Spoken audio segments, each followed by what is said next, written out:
Nayantara, are you there? I think we should start. It's past 5. Yes, I'm here and ready. Okay, we have a physical audience here, so over to you. Okay, we shall start. We also have Saleh and Apurva who've just joined, so this is perfect timing. Good afternoon, good evening, good morning, wherever you may be joining us from.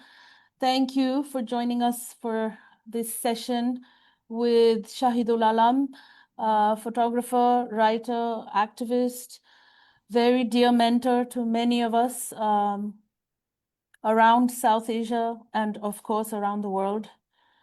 We will also be joined by Ibrahim Shaz, who is the Secretary General of International Aid Campaign.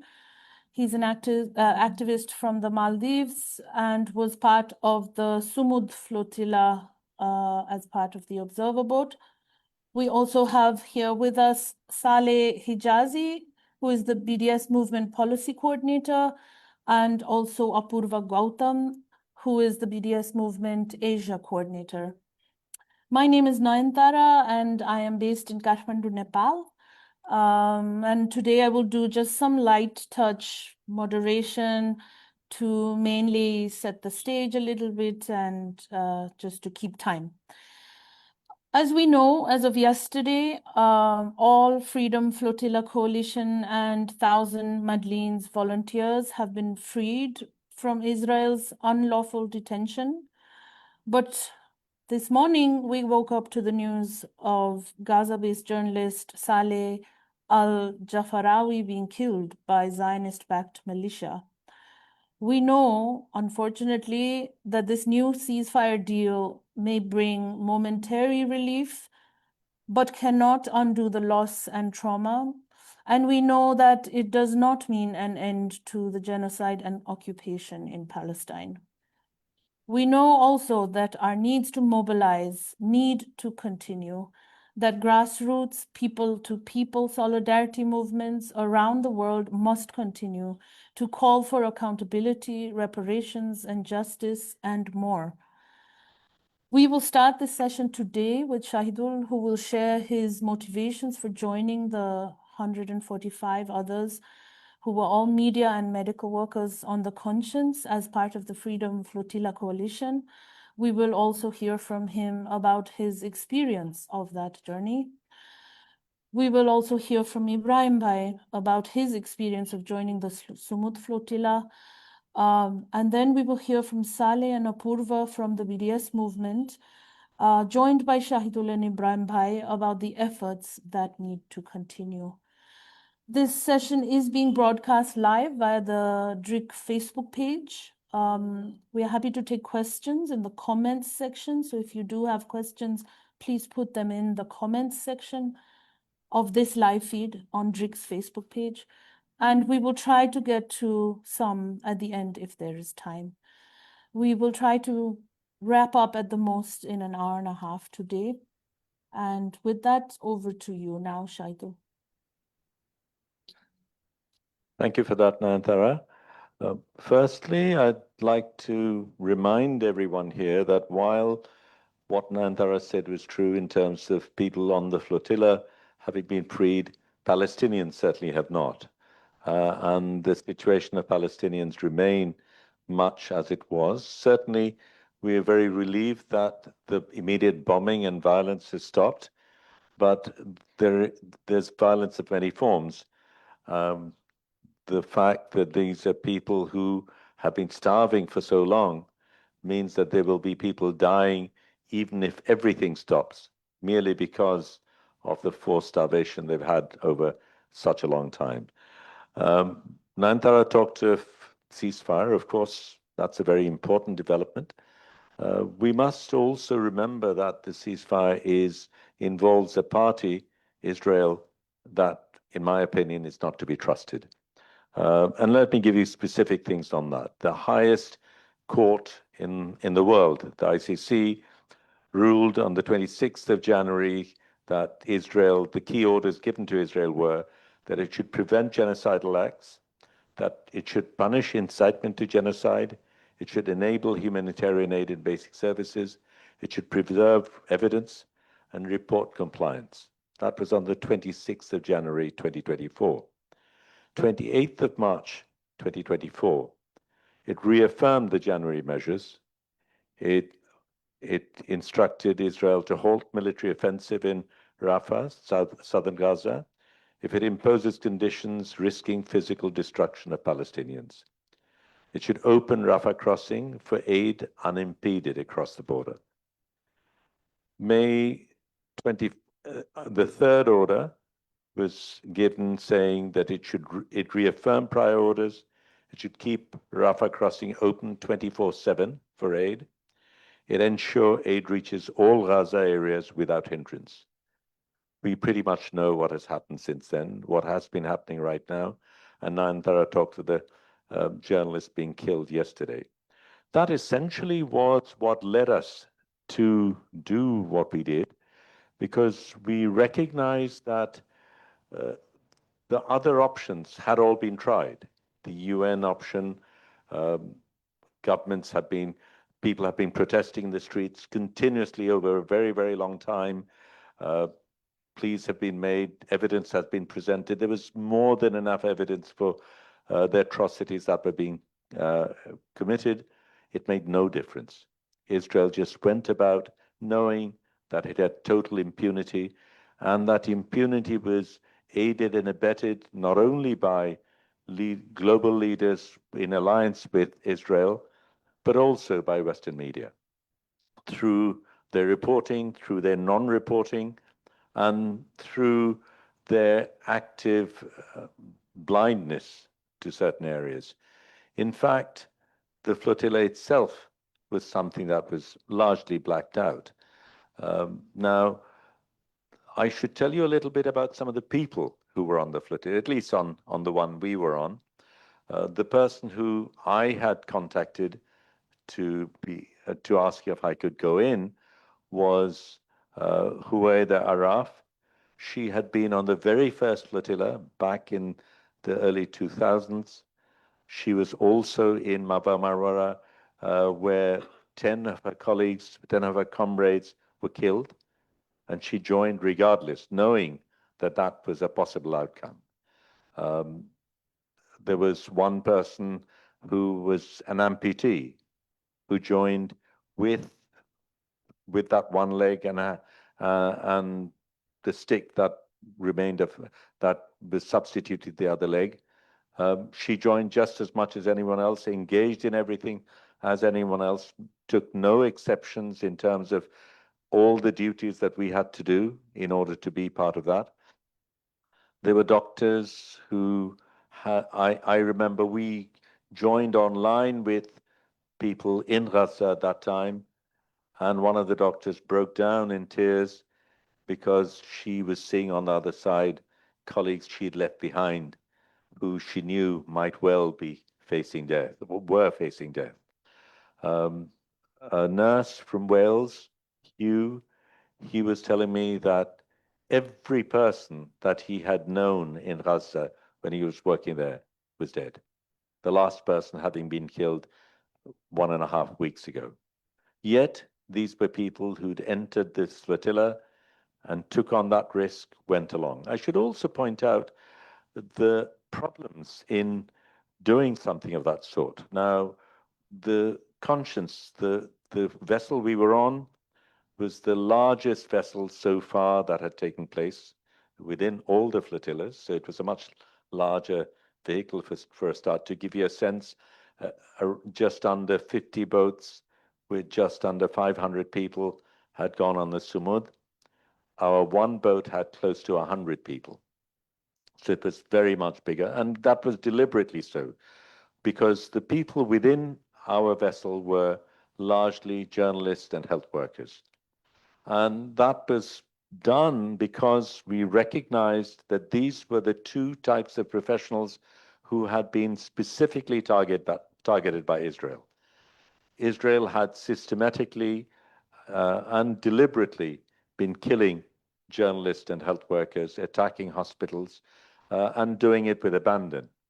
And we felt that at the least what we needed to do was to show solidarity with our fellow workers, those who'd been killed, those who'd been maimed, injured, and that since nothing else was working, we would put our bodies on the line. We would physically go and try and do what we could.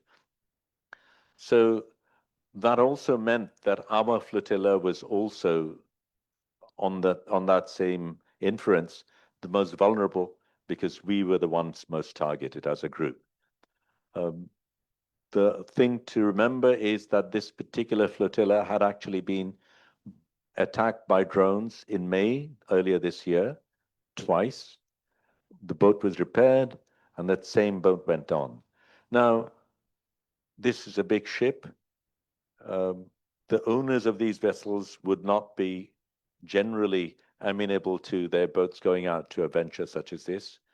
More significantly, while we as media workers, we as health workers and other people organizing it had made a conscious decision that this is what we would do, the crew themselves were letting themselves in for a very dangerous mission, knowing that they might well be killed. So we didn't just need a ship, we needed a crew that also was prepared to make those sacrifices. And we say sacrifices because we were taking risks, but in fact, I think the story is not about us. At the moment, we are the ones talking, but the real heroes are the Gazans themselves, the Palestinians themselves, who have continued to resist throughout this time, who resist right now, and who have really shown us what heroism is about.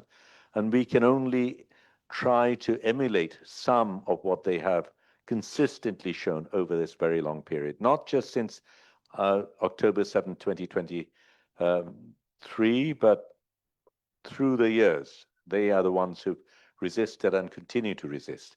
And this story needs to be about them. In fact, that was what our journey was about, to place attention on them, to bring the spotlight on people who the international media was ignoring, who the global media leaders were ignoring. We felt we had to do what we could by our actions, and words were no longer sufficient. So to give you a sense of where we began, I've been trying to join the flotilla for many years. It was difficult. It was not a public announcement. There was no public announcement in any form. You didn't really know who it was, who the organizers were. It was through contacts, and there was reason for that because there was concern about infiltration. We didn't know who would join, and if it was made public, knowing Israel, knowing Mossad, what might happen in terms of who came in with something. In fact, one of the people I was very close to, Yassin, told me at a candid moment, look, Shahidul, we know who you are, but you're asking questions, and that might make people nervous. Being on this vessel, we've done a lot of vetting. We've tried to ensure that we have people who are the right people. But if someone is there asking too many questions, there will be people who get nervous. So that was also part of the situation. So I was with Professor Lauren Walsh in New York. I'd gone there because I wanted to assist the Bangladesh government in the UN. I was not part of any official delegation. I'd been there officially before this time. I decided to go entirely on my own. And of course, I had a lot of side meetings. I met up with Lauren, And we were talking, obviously, about Gaza. And she said, by the way, the ship is about to leave. And I said, I want to be on it. She didn't know who they were. She was able to get me the WhatsApp number of Huwaida Araf, the person who I mentioned. Of course, the first question Huwaida asked was, how did you get my number? I was vetted, just as everyone else. And it started on the 23rd. I got the WhatsApp number on the 24th. Late on the 24th, she said, can you go to Brindisi Airport by 28th evening? Now, Brindisi Airport is not the easiest place to get to from New York, but there was another problem because I knew that this was a hazardous journey. I didn't know what would happen once I got there. I didn't know how long it might be before I returned, or indeed if I would return at all. So I had responsibilities for Pathshala and the other things I'm involved with. So I couldn't go directly. I had to first come to Dhaka and do it. But of course, the first thing I did was mention to my partner, Rehnama, that I wanted to go. It was important that we take this decision together. She wrote straight back 100%. So at least I knew that I had that support, which was very important for me. Tried to get a flight as quickly as I could. 3 flights, New York to Amman, Amman to Doha, Doha to Dhaka. Once we got here, we started making plans right away, checks to sign, documents to do, lawyers to meet, make all sorts of preparations. And we arranged a press conference. And I see some of you who were here at that press conference before. Having done that, I caught the flight to Rome, then 10.5 hour bus ride to Lecce, a train ride to Maye, another bus ride and a long walk. And I turned up not on the 28th evening, but on the 29th morning when they'd begun their training. And Madeleine Habib, a co-skipper of the vessel we were on, was doing the training. And one of the things we did right from the beginning was prepare for the eventualities that might take place. If we were attacked, when we were attacked, what we would do, who we would look out for, should there be physical harm, who would intervene, whether we would intervene, what our strategy should be, should we get arrested, what we would sign, what we would say. All those things had to be rehearsed over and over again, and we had to do the drills while on the vessel. It's worthwhile reminding you that the vessel we had is not a vessel designed for long voyages. It was a ferry, a large ferry, effectively. So it made short hops. It had no sleeping arrangements. The sleeping arrangements were just for the crew. The rest of the passengers would sit. There were very few toilets. There was no arrangements for running water. There were no arrangements for storage of fresh water. A lot of things we had to deal with, but that's what we had. So we went with it. So we then had to develop habits which allowed us to function within that, in terms of sleeping, certainly sleeping in between the rows of chairs, ensuring that others wouldn't trip, using water very, very sparingly, having very different toilet habits, a whole range of things we had to do. But while all this was going on, because the crew was a crew operating the vessel, it was not designed to take care of 100 people. So we took on all the chores, from cleaning the toilets to doing the drone watch, to every other activity on the boat that had to be done outside of running the vessel itself. All that had to be done, maintaining the security, maintaining the protocols, and preparing for that eventuality. I'm leaving it at that because I don't want to go into that detail, but it is important that you recognize that secrecy was also an issue. I was providing regular updates. Lots of people were constantly asking me, tell us where you are, what's happening, when are you going to arrive, and things like that. This is not information we wanted to volunteer. Certainly we did not want to. We were aware that we were being watched and surveilled. we did not want to make things easier for Israel in any way. So the only information we gave out was information which we knew was already in the public domain in some capacity somewhere. And then we gave things out in drips and drabs and timed it very carefully. So 30th, we start from Otranto. The journey was unimpeded. The journey would have taken us 7 days to get to Gaza. Shortly after we started, before we started, in fact, what was very nice was that there was a big group of Italians who came over to greet us. They sang songs, they greeted us, they wished us well. There were boats all around. There were lots of good wishes from there. There were lots of good wishes from all across Bangladesh and people across the globe. We had that warmth and that support and that solidarity. That was very important for us. We started, immediately after we started, there was a storm. And one of the things the captain tried to do, the two captains tried to do, was stay ahead of the storm so we would not get completely, the boat wouldn't get too badly hit by the storm. But it was very rocky, it was very turbulent, and a lot of people got very sick. Luckily for us, there was a very good medical team because a large part of the crew of the group was actually health workers. So we had very good medical care. That wasn't a worry, but of course, that was just the beginning. As we went along, we caught up with 8 other boats, small boats, which were part of the 1,000 Medellins. There were 2 other vessels, slightly bigger, behind them. Sadly, they developed mechanical problems and had to retreat. We also developed mechanical problems, but we were prepared for that. We fixed it along the way and went along. Because we traveled a lot faster, we caught up with these boats, but then we felt that it probably wasn't safe for us to leave them behind and go on our own, though that's what we planned originally. So we decided we would try and stay at pace with them and go together. That resulted in the anticipated date of our arrival being the 7th of October 2025. Now, Israel had already labeled us as being pro-Hamas. Had we arrived on the 7th of October, it would have given them more excuse. Regardless of the reasons for that, it would have given them more reason to justify that statement. So we decided it would be politically wise to arrive the day later. And that's what we were aiming for, arriving in Gaza on the 8th.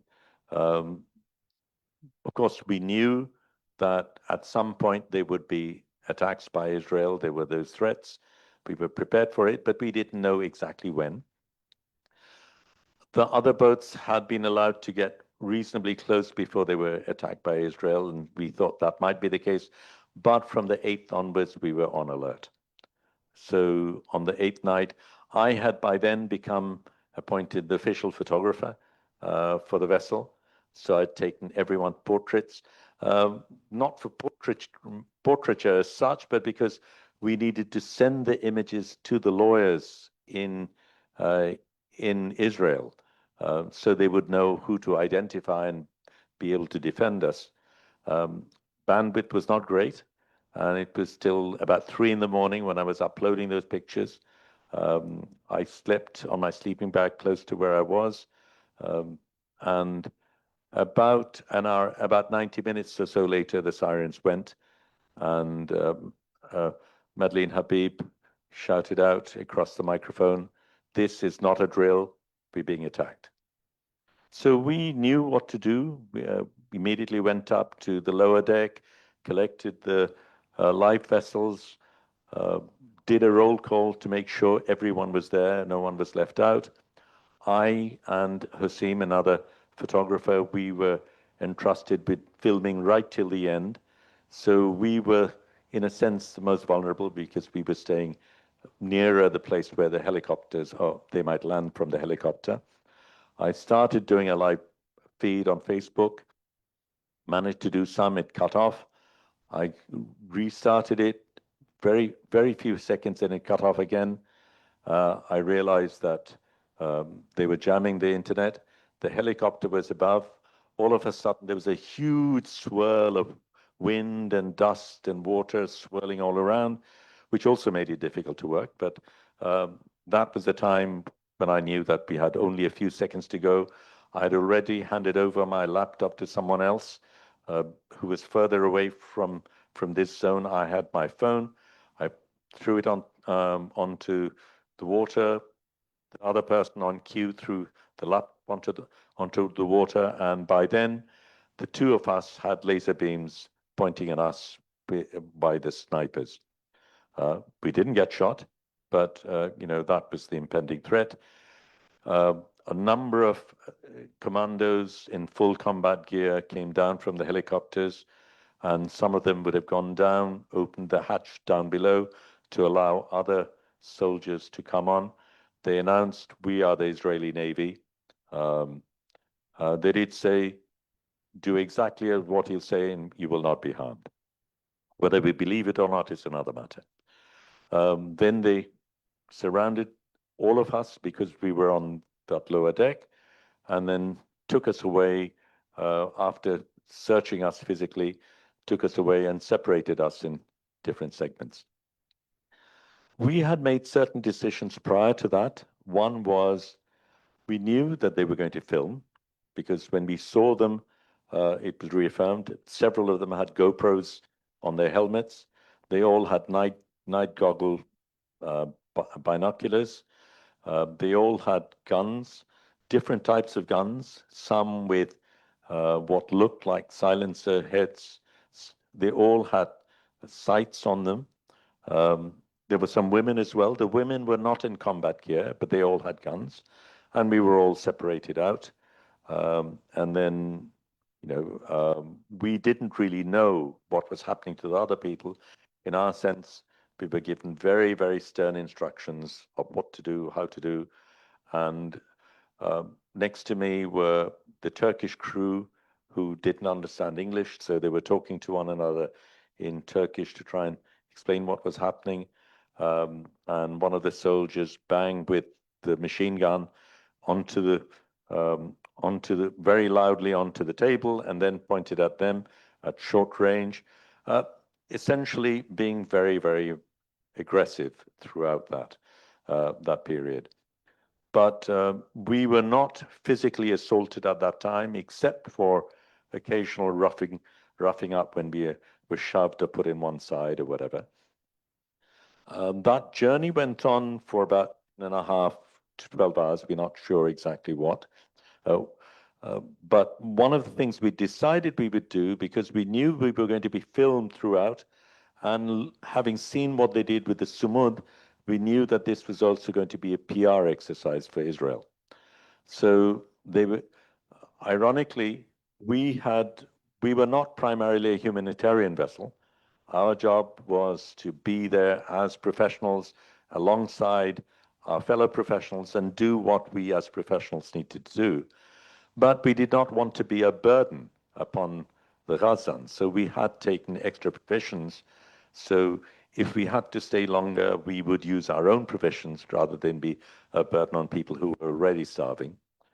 It was very sad for us to see the Israeli IDF consuming what we had very carefully kept preserved for Gazans, drinking very sparingly so we would have water left for them, which was being drunk, and the food and everything else. But that's not so important. Once we got to the port in Ashdod, then again, other people came on board. We were being searched. I'd already gotten rid of my devices, but they had rounded up all the other things, and we carried whatever we could. The remaining equipment that we had, for instance, the microphone and the gimbal that I had, was taken off me. Then we were taken down the steps. That's when the initial violence began, because we were pushed down, essentially doubled down, and had to walk down those stairs in double down position with both arms lifted way above our backs by two soldiers on another side and a third soldier shoving us down this, and another fourth soldier pushing our head down. That came down to the tarmac, where we had to go in a kneel position, crouch down, and there we had to stay for about 2 hours or so. While that was happening, next to me was a guy called Ali from Tunisia, who had a T-shirt which said "Free Palestine," which he was told to remove. He refused to remove it, so he was beaten up. Adnan, another person who wanted to come to his rescue, tried to come forward. He too was beaten up. They were blindfolded, handcuffed, treated much more roughly than we were. And I remember, because I was next to this person, one of the soldiers saying, "Say you love Israel." He said, "No, I love Palestine." And of course, he was dropped up even further. But there was not really much we could do at that point. We then go in, we're taken in, we are logged, photographed multiple times, our equipment taken away. We were told to remove all jewelry or anything else that we had on us and put it in the bags. We later found out that all of that was missing. $300 that I had was also missing. So we know what type of moral army this is. But after that, we were being logged again. At that time, I wanted my lawyer. They said, "Your lawyer's not available, they're busy." And I refused to talk to them without a lawyer being present. So a lawyer did come, and he was very helpful. He told me not to sign the first 2 documents, because that essentially said that I had come into Israel illegally, which we had not. We had come into international waters. We'd been kidnapped. It was the kidnapping which was illegal. There was nothing that we'd done which was illegal. They then gave a third form which talked about, by Israeli law, that I could demand, what's it called? I've forgotten the term, for being sent away within deportation. Thank you. Deportation within 72 hours. And my lawyer had recommended that I sign that. Some did not do that, primarily Israelis, because they were Israelis themselves, and deportation had a different meaning to them altogether. Anyway, then we are blindfolded. This time we're handcuffed behind our back. I was put in in a tiny cubicle within a bigger bus, presumably. 4 people side by side, roughly 2 feet by 5 feet, blindfolded, not able to see anything. It didn't have any windows either. Yeah, thank you. We then, it was extremely cold, like being inside a freezer. And that's how we traveled for over 2 hours. What we later discovered was the middle of the desert in Israel's most high security prison. We were then put in a cage, told to crouch on the cage, and then sent to different places. And I'm going to cut this short, because there may be questions, and there are other people here. And then we had, of course, refused food, but even the ones who had agreed to have food over the 2.5 days were only given 1 meal and no water at all. Throughout that period, no one had any water. We were also, some people were roughed up. There was one person who needed medicines for his heart condition. He was denied that. And they would, in the middle of the night, at various stages, come in, storm into our cells with machine guns, with riot gear, make threatening noises. And we could hear that some people were being brutalized during that time as well, though I was not in that sense. That's as much as I want to say at that time. What did happen was, on the 10th morning, we got put in another bus. This time we were not handcuffed, we were not blindfolded, and we were in a bus together. And the bus, presumably several other buses, because this bus only accommodated about 30 or so, we were taken to the Eilat airport, where we boarded a Turkish airline plane which had been chartered specifically for us. And that was the first time we began to see everyone again, and we did a head count. We realized that some people were not there, but I'll cut short there, because I think there may well be questions and other people to answer. Nayantara, over to you. Thank you, Shahidul. Just to add that in a statement issued by the Freedom Flotilla Coalition, that the Freedom Flotilla Coalition and Thousand Madlene's Gaza reaffirmed that a ceasefire is not enough. Israel's illegal blockade must end. Gaza must be free. Palestinians must receive unhindered aid as per the binding orders of the ICJ, and all political, social, and human rights of the Palestinian people must be upheld. The full statement is on the website of the Freedom Flotilla Coalition, which is regularly updated, and I would encourage everybody to find updates there. There is a question, Shahidul, in the comments about whether you have any updates about future plans for boats and ships to participate, and what the status of the flotilla and the conscience is at present. Perhaps we could take this one question before moving on to Saleh from BDS. We don't yet know exactly what the situation is regarding, the vessels were hijacked, so we don't know. One of the vessels, the smaller boats I know, was rammed in mid-sea, and they took the sailors onto their own vessels, and that's how they carried in. None of us know exactly what that situation is. But one of the things we did do while we were there is, this is an incredible group of people who had collected. And because we were together, we then decided we would continue this fight and we would form this broader coalition, this bigger international coalition. Hi, thank you. And that we would try and have the flotillas coming in, far more flotillas, should we be able to. What we also recognized was the global effect of these flotillas being there. And that, in a sense, this was what had led to a far more unified movement across the globe, and that it was having an effect. So we've convinced ourselves, and we've committed ourselves to the fact that we will go again, we will get others to go, and that there will be waves and waves of flotilla until we break that siege. That might be a good point, because now we have the Sumud person here with us. Great. Ibrahim Bhai, thanks for joining. You were stuck in traffic, I believe. I'm in Kathmandu, but I have that update. Are you okay to go next, or should we give you a minute or two and let you catch your breath? No, I'm fine. Thank you. Okay.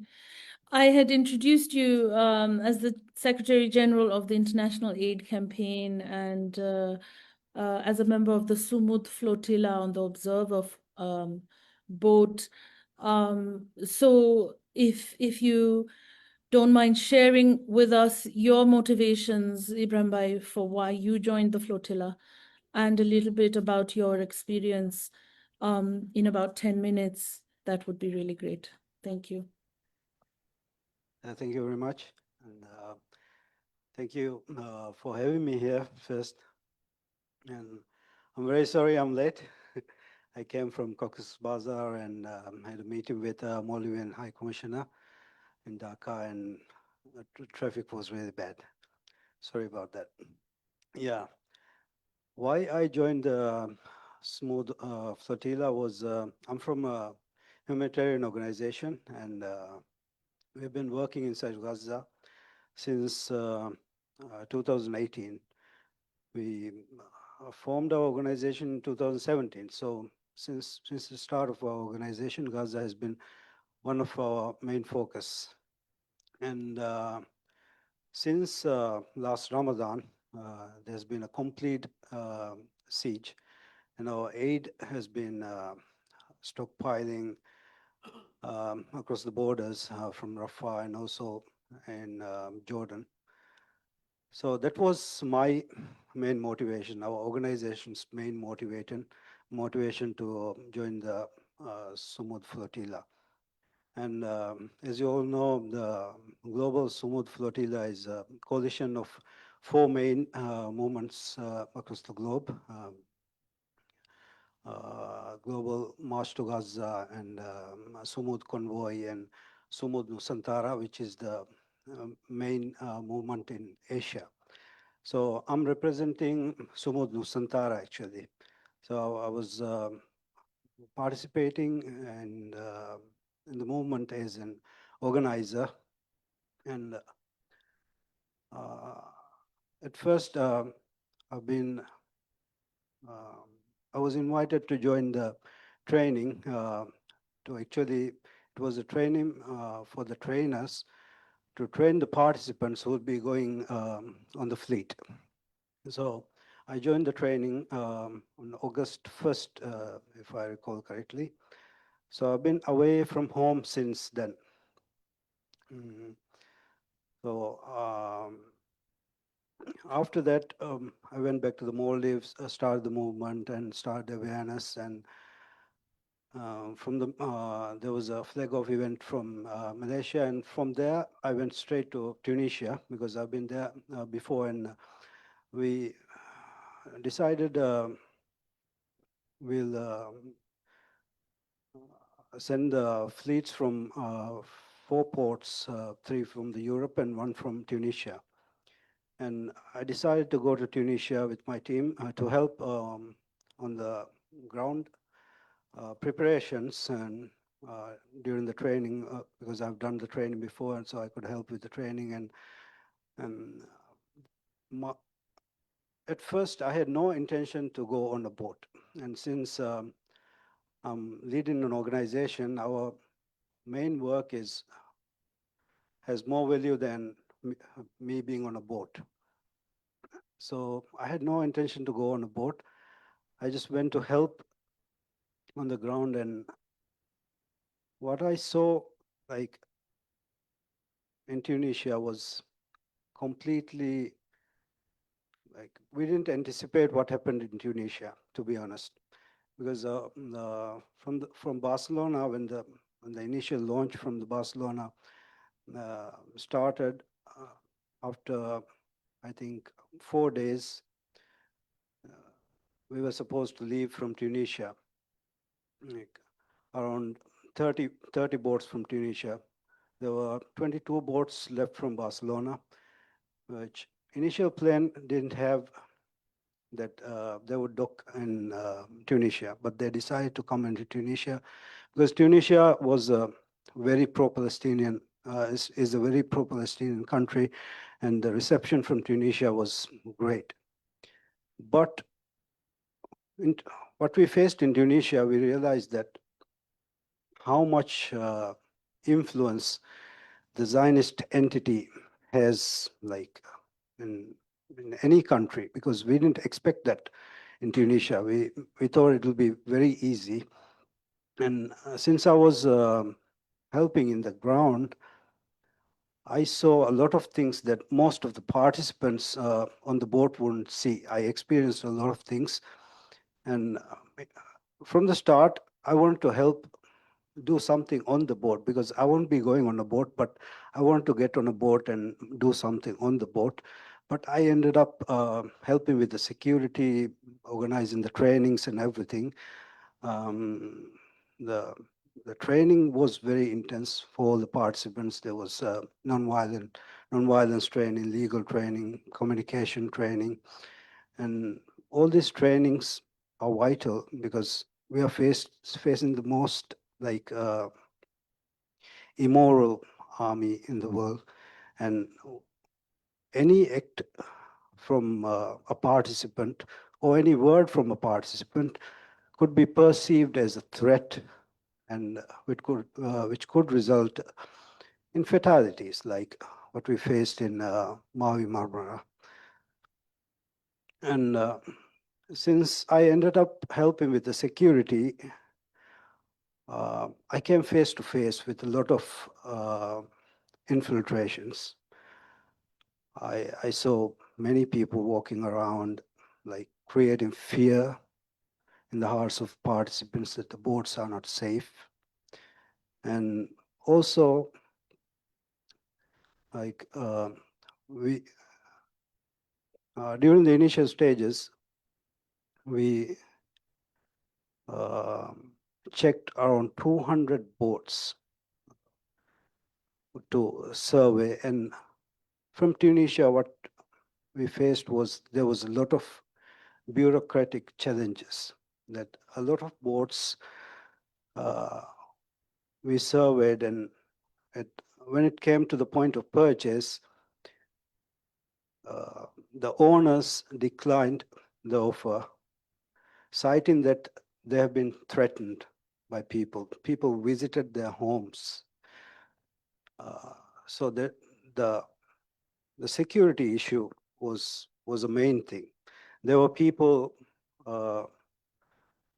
who came into the training that there was one incident that I was made aware of, that a UK citizen, just like 3 days before the sale, a UK citizen came into the training hall, and like he was very agitated, very aggressive.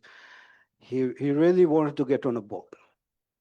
So we sent the passport to the Tunisian police, and we found out that he came into Tunisia through a port immigration on the night that Barcelona boats came in. He wasn't from a Barcelona boat, but he came in through a port immigration, and his stories didn't match up. And he said he was from a Palestinian descent.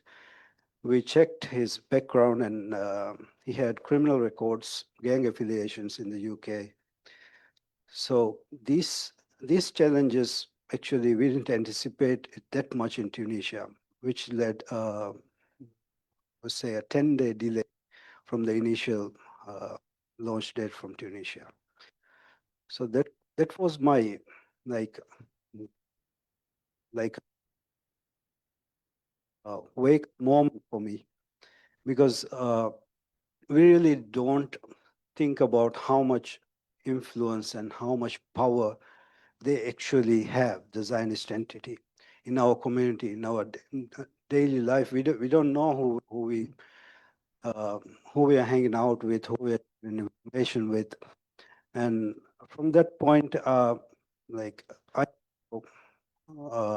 didn't post. I stopped posting on my social media, stopped sharing with people the information I get, and actually like withdrew myself a lot from the crowd, and started realizing what the magnitude of the situation, actually experienced it beforehand, like seeing people face to face, the infiltrations. And yeah, then after like just before 2 days of sale, I got an invitation to join one of the observer boards, which had steering committee members and the observers, like organizers on the board, to help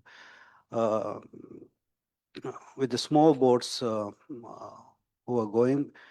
There were 5 boats that held back in Italy, and every port we go, we had setbacks. There was delayed in processing paperwork, fueling, and everything. So we from Tunisia to Italy and Greece, every port we face these problems. So there's no country actually safe from their influence. And our board decided that we would flank the main fleet near the Egyptian waters. At the time of interception, we could withdraw into Egypt, but Egypt didn't allow our boat to go in. And from the Malaysian authorities, we got the information that if we go in, only the Malaysians will be safe to go from Alexandria port to the airport. They will get safe passage. Everyone else will be arrested. So we diverted to Cyprus. And the observer boat, we wanted to keep it for the brothers' fleet, Thousand Medellin and Freedom Flotilla boats. There were people associated with FFC as well on our boat. So we kept that boat in Cyprus, but still that boat is stuck in Cyprus. The paperwork didn't process and all these things. So yeah, so I think my main point is that we should be aware, and we should actually make an effort to know the the enemy within our community and our reality.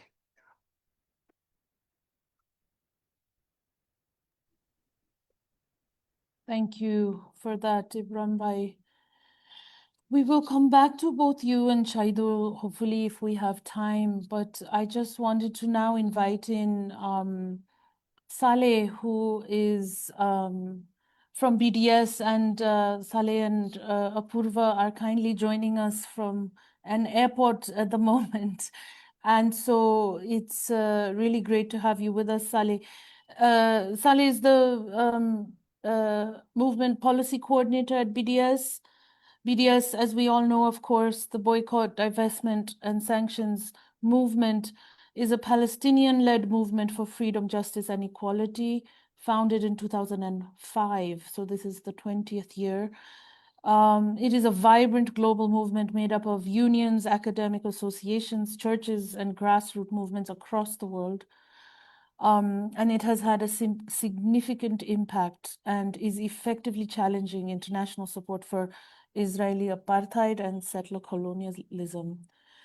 In this conversation today, Saleh, we just wanted to request you to share a little bit in the current moment what BDS is working on, what the current calls are, because really our attention is really needs to be on the work that lies ahead as well.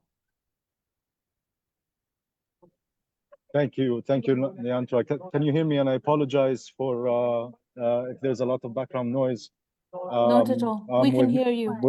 Okay, great. I'm with my colleague Apurva here in Jakarta Airport, going to Malaysia. And we're here basically to meet with our partners in Indonesia and Malaysia, BDS Indonesia and BDS Malaysia, to support the work that they're doing here and across the region. And I have to say, it's really great also to be joining an event where we have friends and comrades and colleagues from Nepal, Bangladesh, the Maldives, and perhaps also others joining online. It is ever so crucial that we have this mobilization in Asia for meaningful solidarity with the Palestinian people and towards the dismantling of Israel's settler colonial regime of apartheid and genocide. And really, I want to send salutes to Shahidul and Ibrahim and all who were on the flotilla, attempting to break the siege on Gaza, to perhaps create, and this is something I guess would be good to work towards a humanitarian corridor, because while we have a ceasefire, and that is, of course, very important, the visible form of genocide may have stopped temporarily, hopefully, for more time, but that a less visible form of genocide will indeed continue. I live in the occupied West Bank, and we have, see on daily basis how Israel's apartheid continuously also is entrenched. I think what was important also about the flotilla is that it contributed to the isolation of Israel. And this takes me to what is important and what the BDS is doing. That, while the people on the flotilla went and took action on the sea, every one of us, everyone around the world from where they are, can take action to hold Israel accountable towards the liberation of Palestine by ensuring that any links of complicity with Israel are ended. This is what the BDS movement is about. It is about looking locally to see what direct or indirect links of complicity exist and to campaign and organize through people power to end these links of complicity. These could be direct, like direct links with Israel, Israeli companies, or indirect, as having links with institutions or corporations that are complicit in Israel's crimes, including apartheid and genocide. And so apologies, I have to be very short because we have to jump on a flight very soon. But I invite everybody to join the BDS movement, to look at where you are, where you have in your schools, in universities, at your state level, government level, parliament level, where action could be taken to further isolate Israel. Israel is isolated like never before. The Israeli war criminal Netanyahu spoke to his people a few weeks ago to say that The isolation is unprecedented, calling on Israel to prepare to become a super Sparta. This is because we see a momentum of sanctions rising. This could be seen through, for example, the Hague Group, group of states including South Africa, Namibia, Malaysia, Colombia, Bolivia, and others who came together to say that we will uphold our obligations under international law to ensure that there are no arms that are sent to Israel, that we will not allow any arms or dual-use items such as energy to be transferred to Israel, and that we will hold up obligations to ensure that there is accountability and an end to Israel's impunity. These states met again in Bogota in Colombia last July, where more have joined. So I invite everybody here in Bangladesh, in Nepal, in the Maldives, and elsewhere to also call on your governments to join the Hague Group and ensure that this momentum for sanctioning Israel and further isolating it becomes more and more of a reality, and bringing the Palestinian South Africa moment, if you want, ever closer. Some of the things that we have been doing here in, for example, Indonesia, is calling on Indonesia to close down its territorial waters and ports to any Israeli ships or ships that are destined to Israel. We're also calling on Indonesia to lead the way, along with Malaysia and others, to expel Israel from the United Nations, just like apartheid South Africa was expelled from the United Nations in 1973, as it should be also expelled from FIFA, the Olympics, and other international fora. So the flotilla, the BDS, and these actions should we should build more to further isolate the prior state of Israel and ensure that it is held accountable for genocide, for apartheid, until these are dismantled and Palestinians can enjoy our inalienable rights to self-determination, and for the Palestinian refugees to enjoy their right to return to their homes they were forcibly expelled from in 1948 and 1967, and continuously through this ongoing Nakba. So again, apologies. It's short. It was really great to be with you. Great honor to be along with Shahidul and Ibrahim and all of you. And thanks very much for involving us. I hope that we continue this conversation and see how we continue to organize and mobilize. Thank you. Thank you so much, Saleh, for joining us even from the airport. It is really special to be able to connect even through Zoom and, you know, all these means to continue to build on the very important work that BDS has done for 20 years and all these other new efforts now. Thanks again for joining us. And definitely we hope to keep in touch and continue to do things together. Fly safe. Thank you. Bye-bye. Bye. We will move back to, of course, the room in Dhaka now. I wonder if anyone there in the room has any questions or thoughts to share. We could go to a few questions from the floor, but I would also like to invite Shahidul and Ibrahim Bhai to both also respond to this sort of what now moving forward and share with us any actions or involvements on their part that many of us could join as well. So perhaps if questions to the room and then to Shahidul and Ibrahim Bhai again.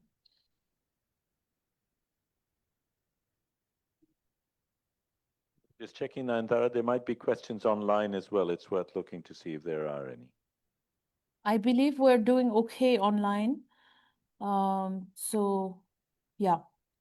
Any questions from the floor? Please, if you could introduce yourself first.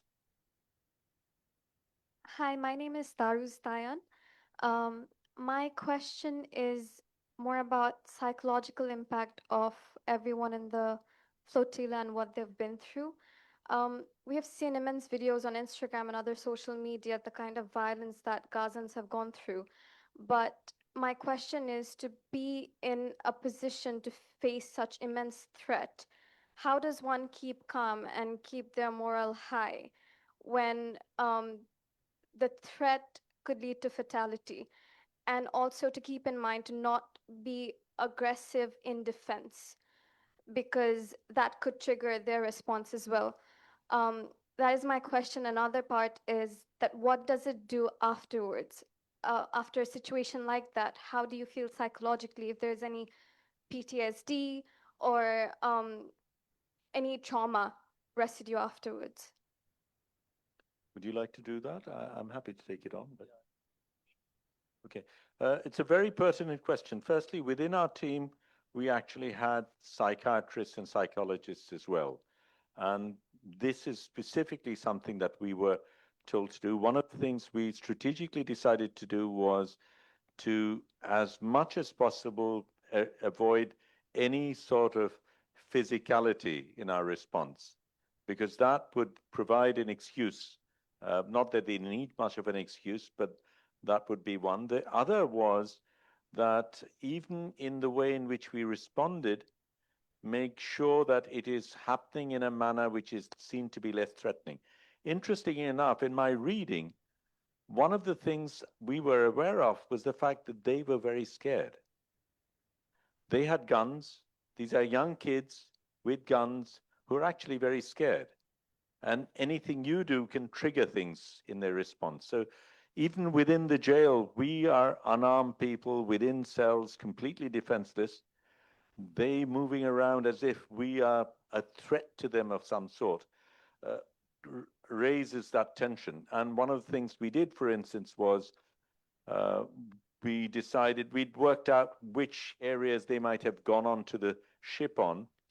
And therefore, what we decided was that the people who would face them would be less threatening people. So probably women, probably elderly women who would seem to be less of a threat to them, and people who were more muscular, perhaps, or taller, or perhaps someone they might be threatened by would stay at the back as a deliberate ploy.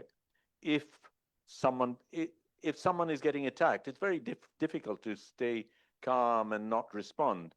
But those were things we were looking at, that, okay, if there is a certain degree of violence, we will not retaliate as such.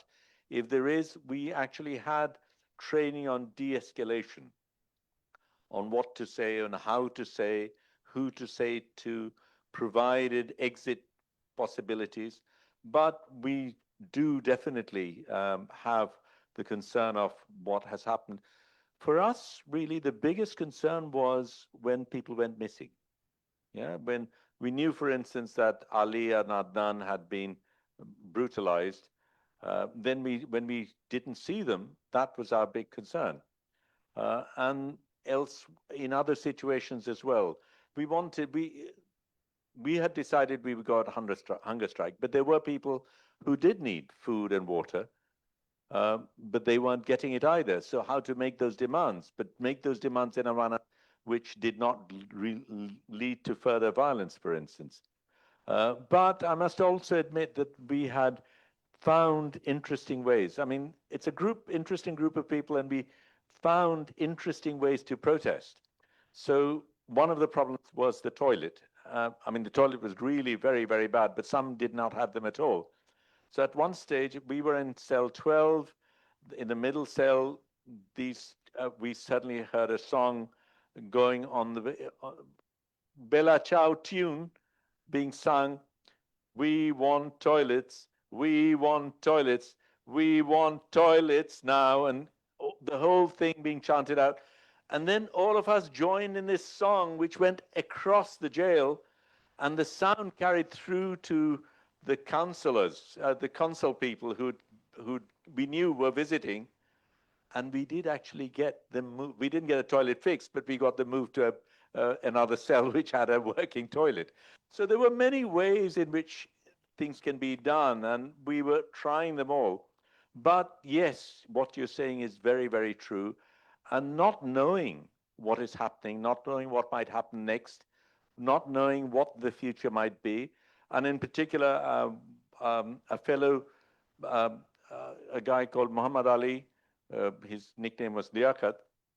He's of Bangladeshi origin, but born and brought up a British citizen. He had joined, his boat was the boat that was rammed, well, one of the boats that was rammed. And he was telling me that when he was there and crouching, there was a soldier coming up to him to say, we know you're Hamas, as soon as you go to jail, you'll be shot. So these are things that are being said to people at various stages. And that is also part of the strategy. And then when you're blindfolded, you're in there and you're there for 2 hours, you don't know what's happening, it's freezing, you don't know whether you should protest or not, what will happen if you do. All of those things mount up. And I'm sure some of it will leave permanent scars, but we did a lot of training beforehand, preparing for these possibilities. So that perhaps, and I think it was quite well organized. One of the things we did, as soon as they landed from the helicopters, we got together and we started saying, we are journalists, we are medics, we are journalists, we are medics. That was also not merely reinforcing it amongst us, but we knew we were being filmed. So this would be on record that we are actually saying we're journalists, we're medics. So if they do something, they cannot claim not knowing, for instance. So there were multiple strategies of that sort. You had a question?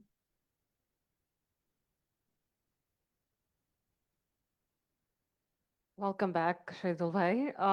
My name is Tahitun. I am a community organizer in New York, in the Bronx.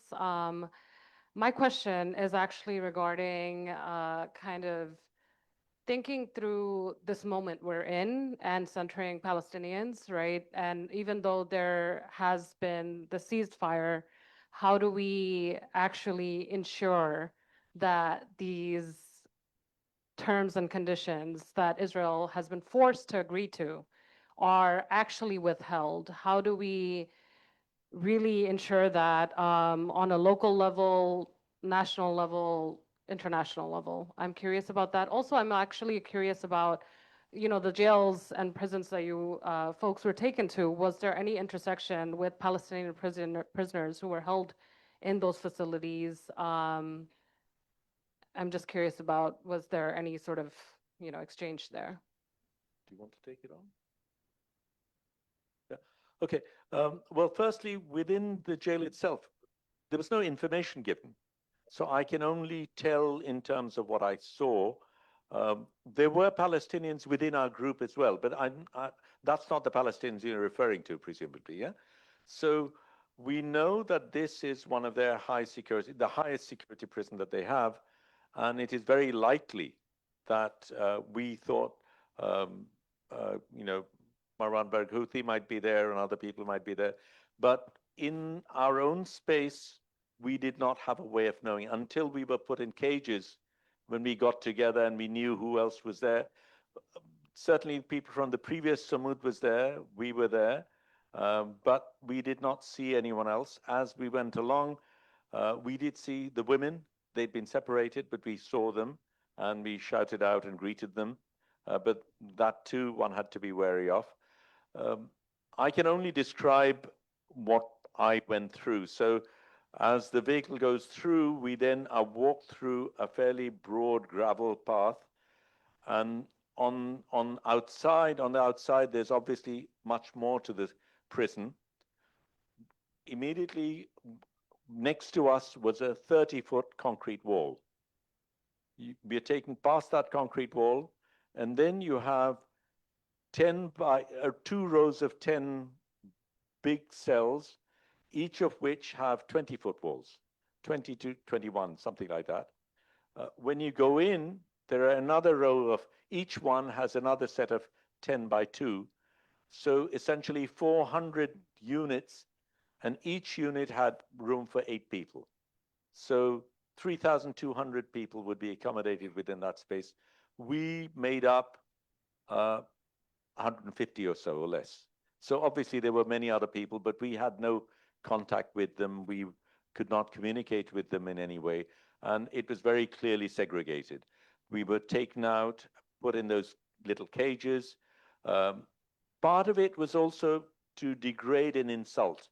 So for instance, in the cage itself, there were benches on the side. And we naturally, when we went in, we sat in. So we were told to get off the benches and crouch on the floor. While there's seating space, this is what you're meant to do. And these people come in, they're standing, we're crouching down, we're handcuffed.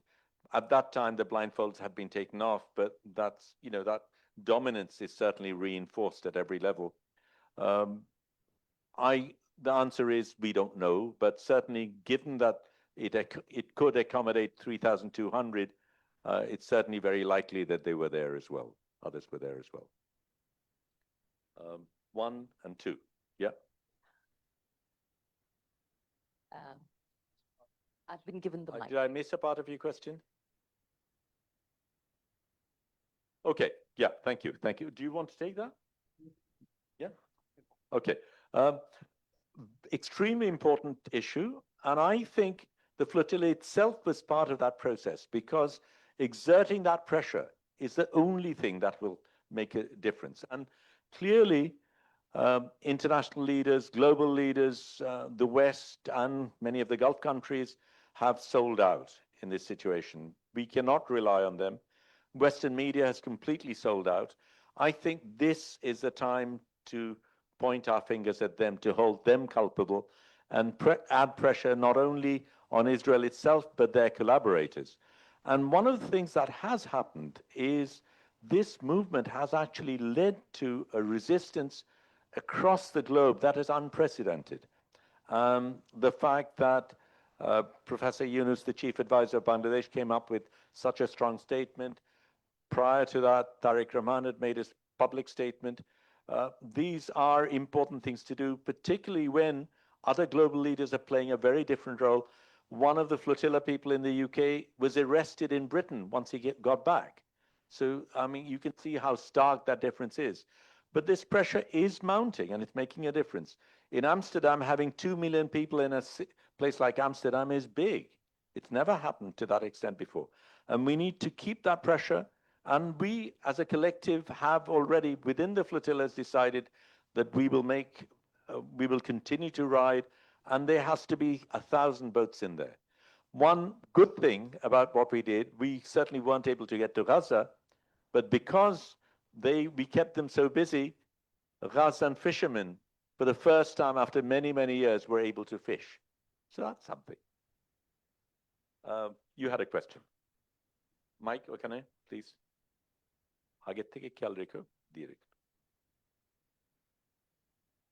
Thank you so much. So I am Munima Maharin, and I write a bit of a poet and do some activism. So from your experience, I would like to ask everybody, working across photography, could be activism and policy and humanitarian actions.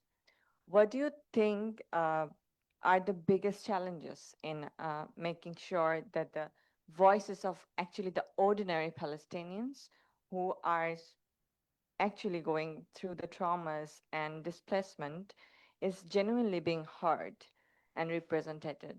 And I ask this also because through my work in also mental health and art, and how can we as a collective actually ensure that their stories aren't overshadowed by what we have seen, that official narratives, media noises, and political language, and instead actually reach people's heart, you know what I mean? So how we can actually, what do you think, collectively do to really overshadow this noises? Well, I'll keep it open, but I think it is really up to every individual to do what he or she can do to the maximum that we're capable of. Because this is a moment in history which we have to answer to for future generations. What did you do? How did you allow this to happen? And we have, to a large extent, allowed it to happen. So, I mean, there are many people. You wrote a very powerful poem, which I read out on the boat, which was very important for us. One of the things you said within that poem was, does it matter? And in fact, that's the question we have to ask. There are people who say, what's the point of going out to Gaza? You never actually did anything. But I know what it meant to Gazans. And I look back at myself. If I were in that situation and I felt the world had forgotten me, just reminding me that the world has not forgotten, I think it's an important message.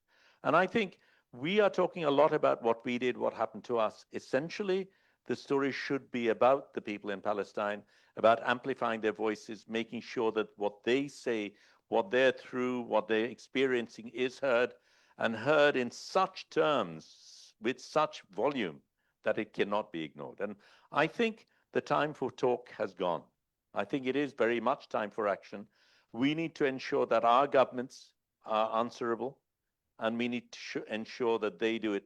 But I must also mention at this time, I think a global shift has taken place. There is an awareness that was never there to this extent, and that will not go away, particularly amongst the youth. And I think that's very powerful. Please.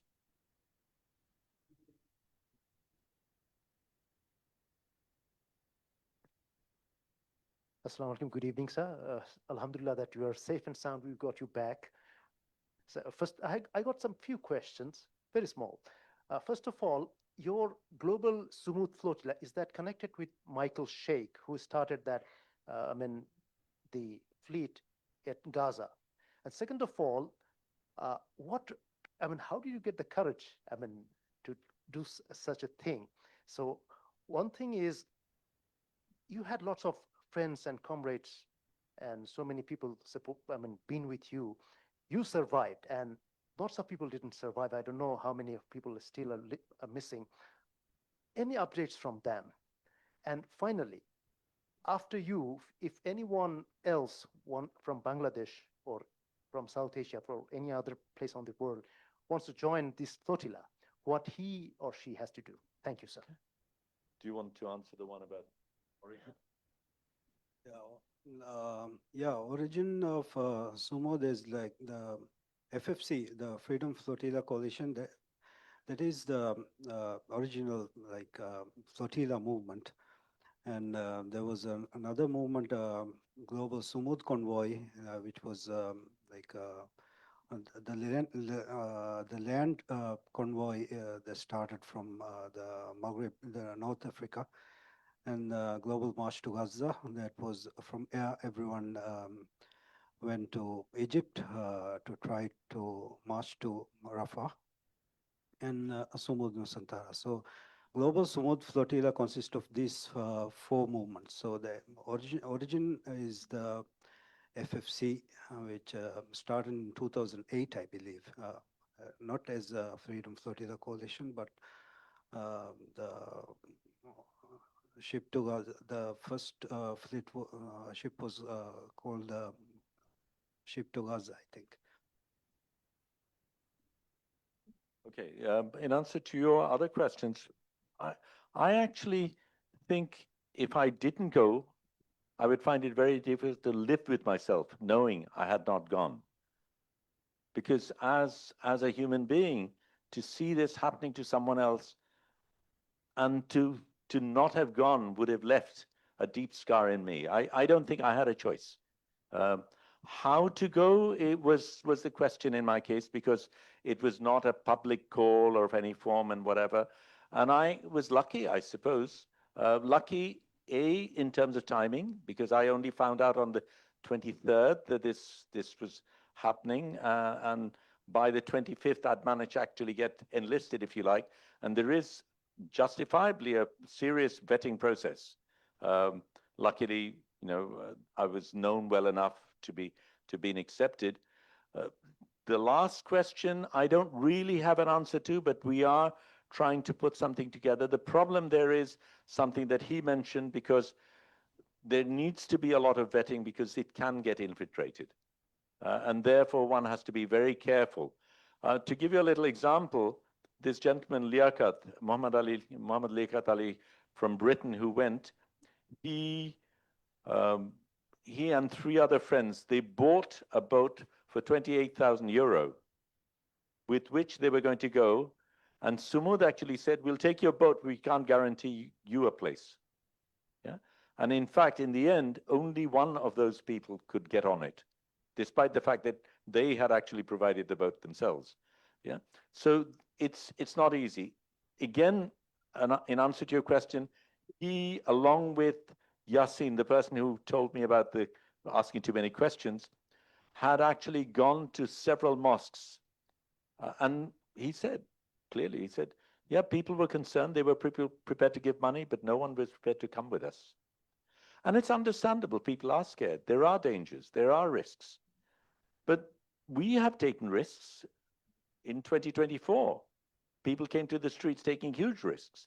In 1971, we took risks. this is no less a moment. Just because it's far away does not make it less important. I think our constitution says that we need to be by the oppressed everywhere, but there is that statement. Oppression anywhere is oppression on us. And unless we really believe that, we are lesser human beings. Any other questions? Please. Okay, আচ্ছা ওটা হয়ে যাক তারপর ওখানে please. Assalamu alaikum. I teach Ekan at Tina, Dhaka thank you. University, Thank you. and my name is Tasneem Come, Mahbub. and then I came late for some unavoidable reasons, so I don't know whether you have already covered it or not. Your fellow comrades, all of them were arrested. So where are they now? What is their current situation? So it happened in three levels. We had been given very strict instructions by the lawyers, and not everyone responded in the same way. So the people who did not sign the third were the people who stayed the longest. The people who were let loose the first were the parliamentarians. There were several parliamentarians who were in our group. They left on the night of the 9th. And well, 9th, late afternoon, I think, they were at home, or they were in Istanbul by the night. And in fact, they greeted us when we got to Istanbul. We were released on the 10th morning and arrived in Istanbul on the 10th afternoon. And yeah, thank you. 88 were released, and then I think the last group have now been released. So everyone in that group has now been released, which includes some from the original Sumud who we met up with. They had actually been in jail for over a week, around a week. So now all of us are out. Welcome home. Very proud of you. And if anybody from Bangladesh could have gone on this, I think it was you. You're the most, I think, the right person to have gone. But the question was, I think it just comes from my ignorance. You said something about lawyers in Israel who would be representing, you asked for a lawyer.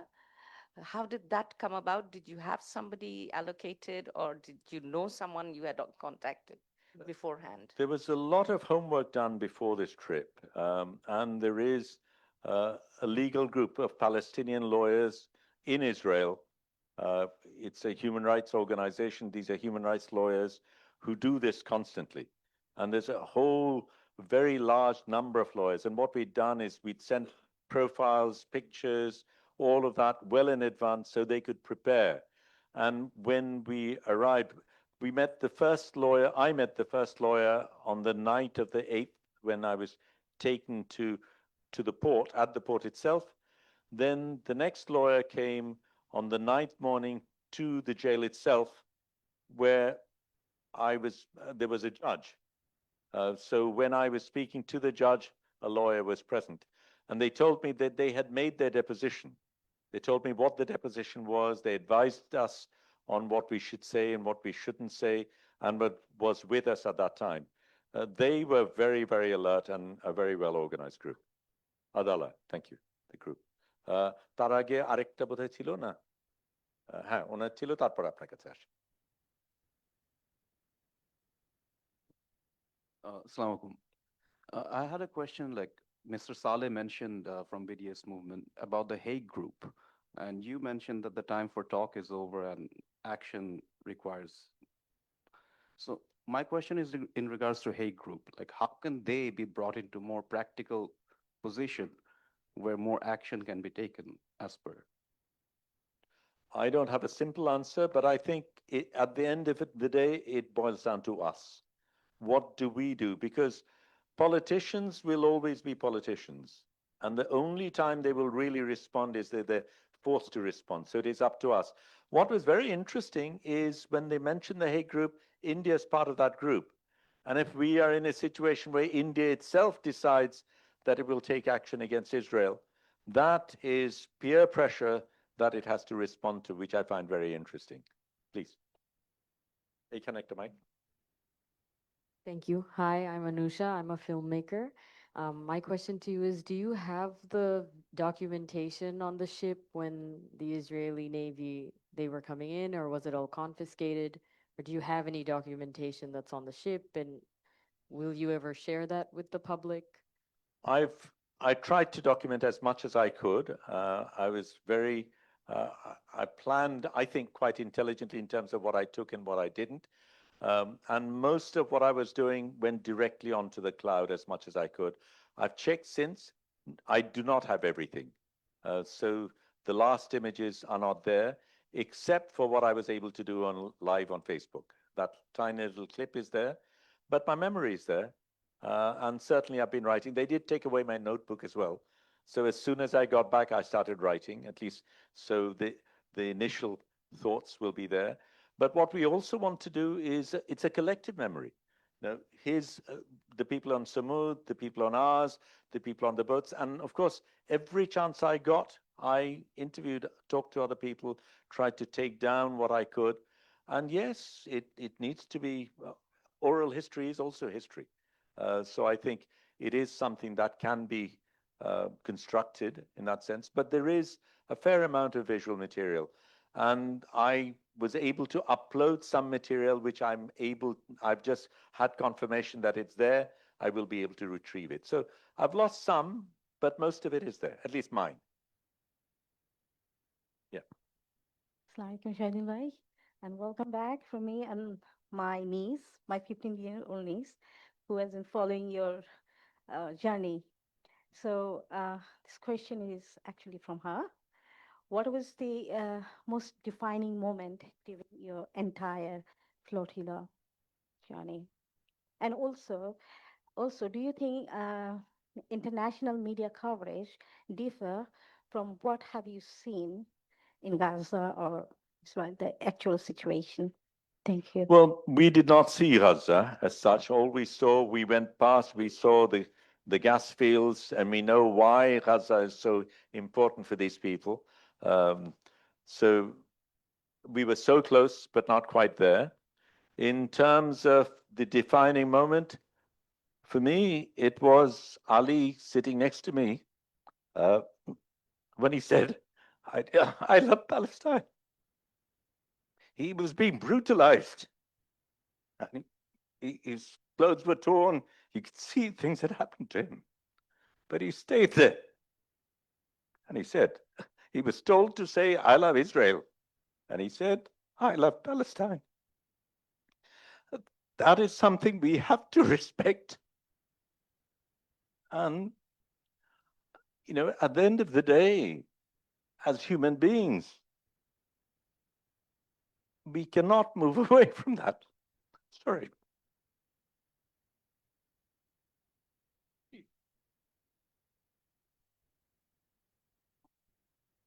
Yeah.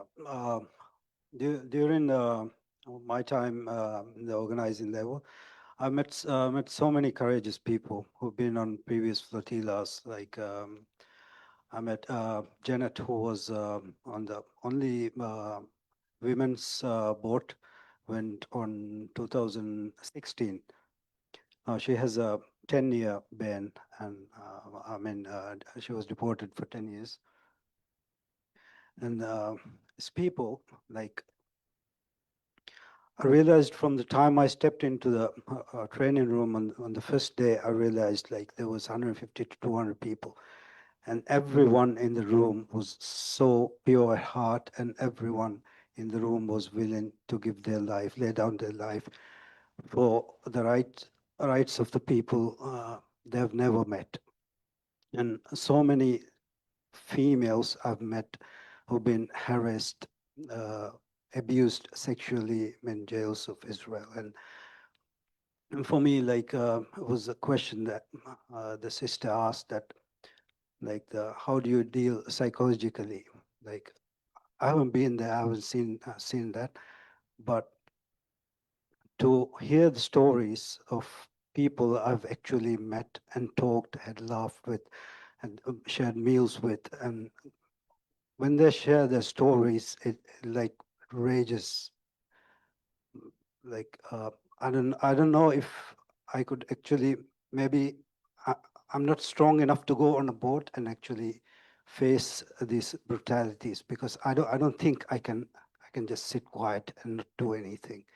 So a salute to all the comrades who've been on the boat and who's actually faced the brutalities, and actually it is great strength to withhold your emotions and in the face of their brutality, and I salute you, brother.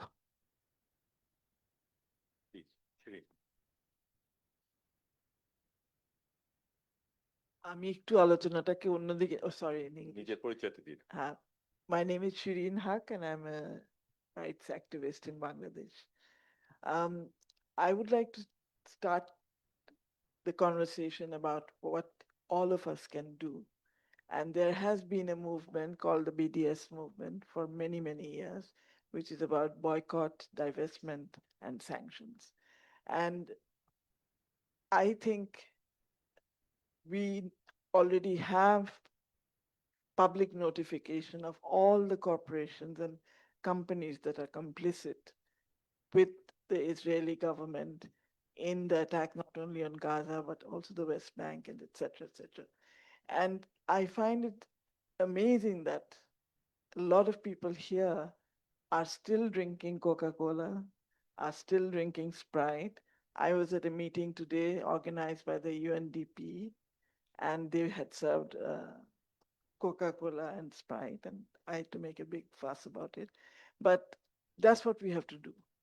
We have to all start living in a way that we are not complicit with what is going on.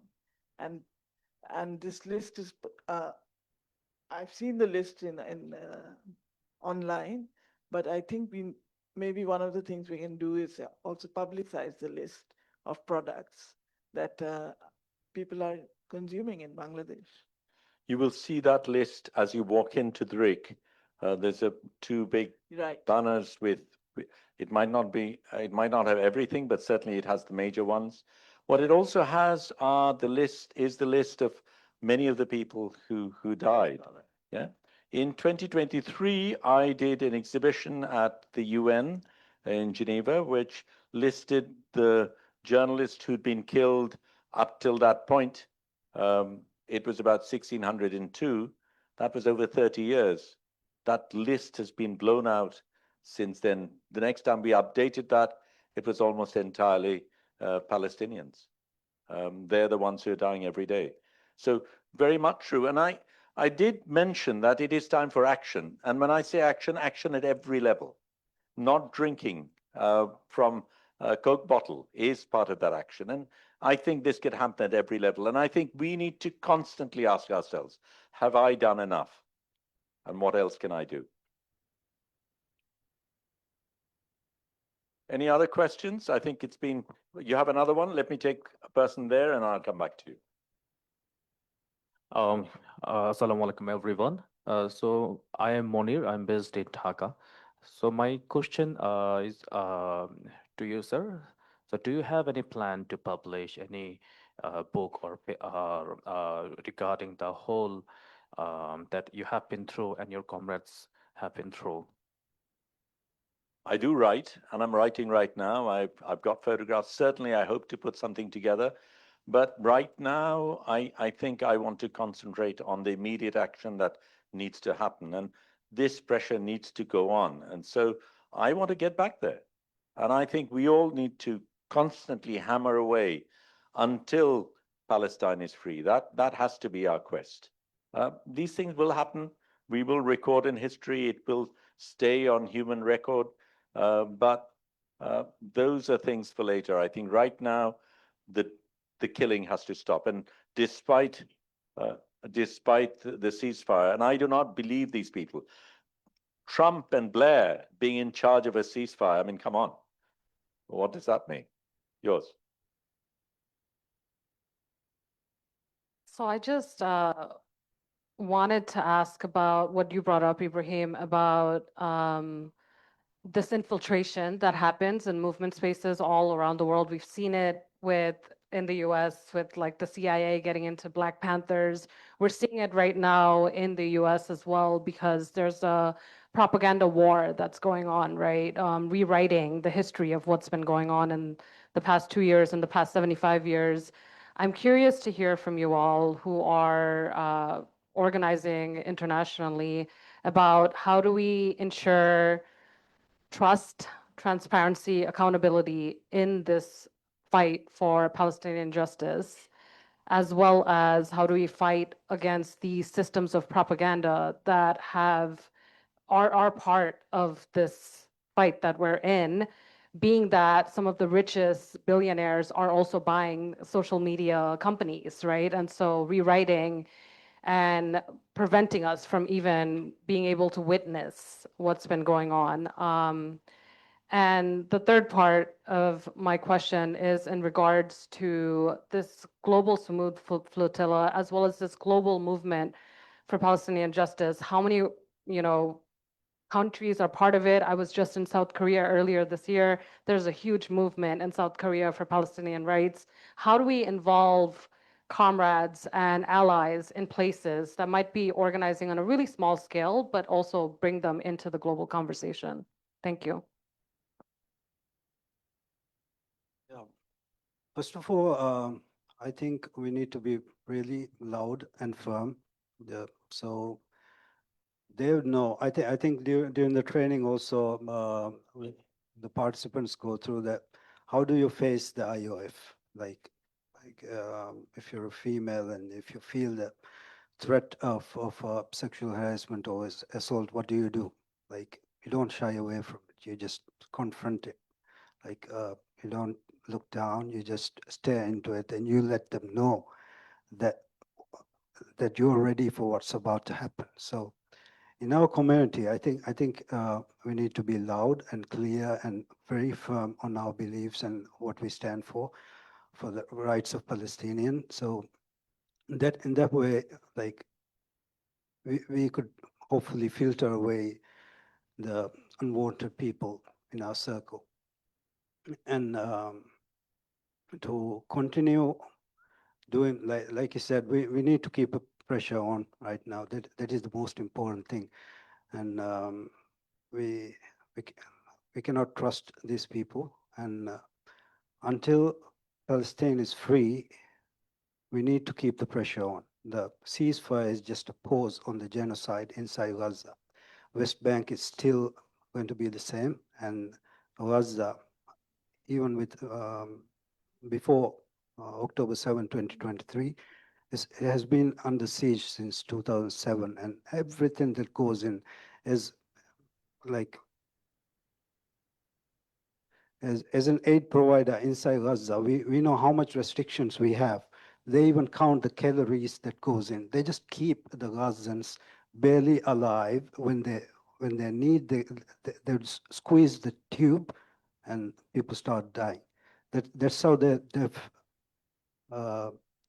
created the system, and how tight they've been on Gaza. So I think collectively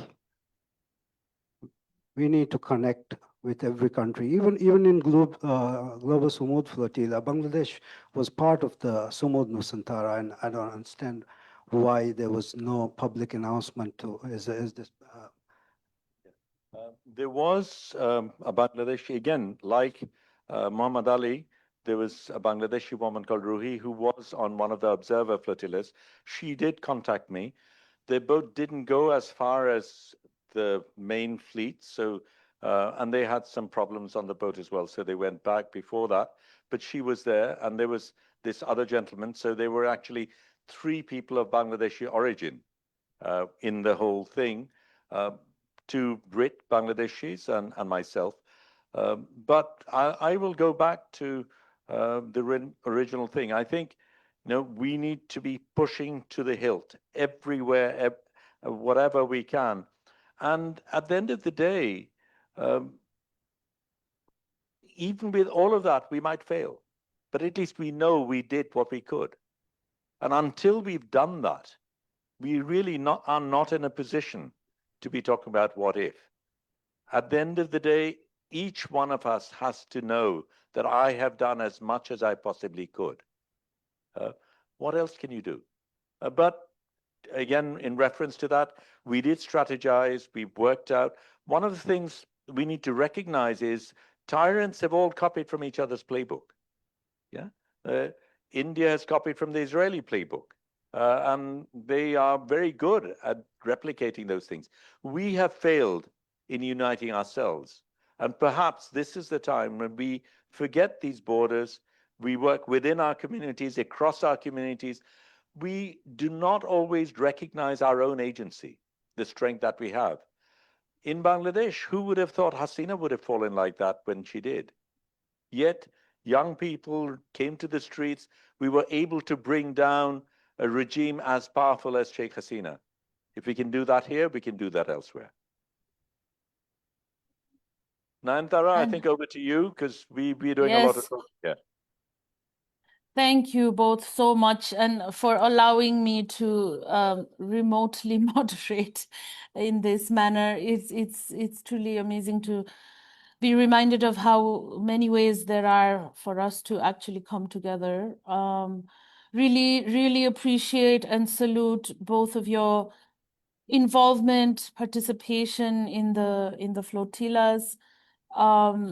As Shireen Appa rightly said, we can be doing so much, and we need to be doing everything we can right here at home.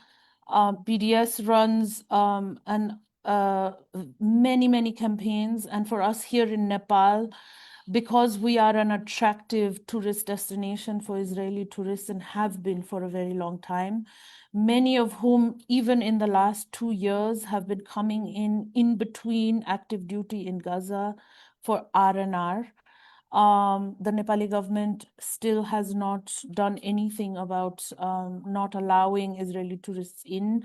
Of course, there are calls also that it is not about passports, because we do recognize that many Palestinians also hold Israeli passports because they have to.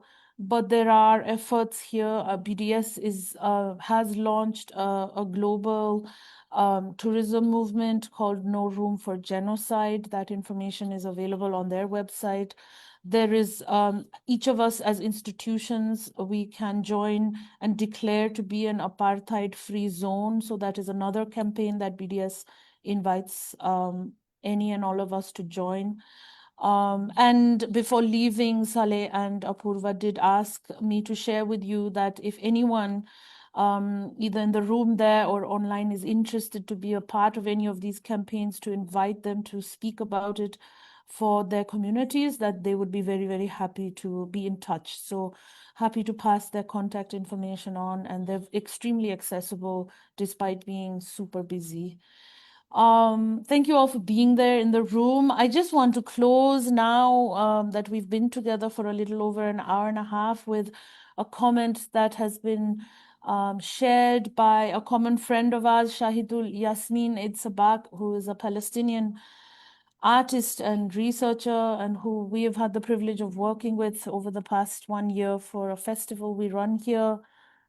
And I think it's such a good reminder to close with, because, you know, she says that after the releases that were announced today, there will still be more than 8,000 hostages in Israeli torture dungeons, Palestinian hostages, and some of them have been there for more than 39 years.